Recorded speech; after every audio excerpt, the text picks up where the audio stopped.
Cuando estaba en las inferiores de Newell's, su director técnico, Marcelo Bielsa, pensaba que no iba a llegar muy lejos porque era un poco gordito, pero tenía una potencia tremenda. Empezó a jugar cada vez mejor y terminó siendo goleador de su equipo. ¡Cómo le pegaba! ¡Qué animal! Lo vieron rápido de River y se lo llevaron. Después pasó a la contra, Boca, donde fue ídolo. Y claro, sí hizo todos los goles que se le puedan ocurrir.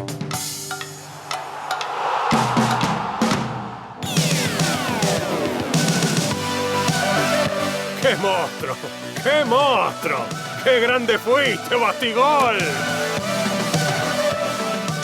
El Bati, que también fue ídolo en Europa, cabeceaba como los dioses y le pegaba. ¡Ah! Si de chico ya le entraba fuerte, imagínense de grande. Le daba con un caño. David Seaman's given away the penalty and he can't stop it. Batistuta bangs Argentina into the lead. ¿Cómo festejamos con el Bati? Es el jugador argentino que más goles hizo en los 3 mundiales que jugó y el máximo goleador de la historia de la selección. Y punto. Con eso ya lo dije todo. Batistuta is clear of the defense.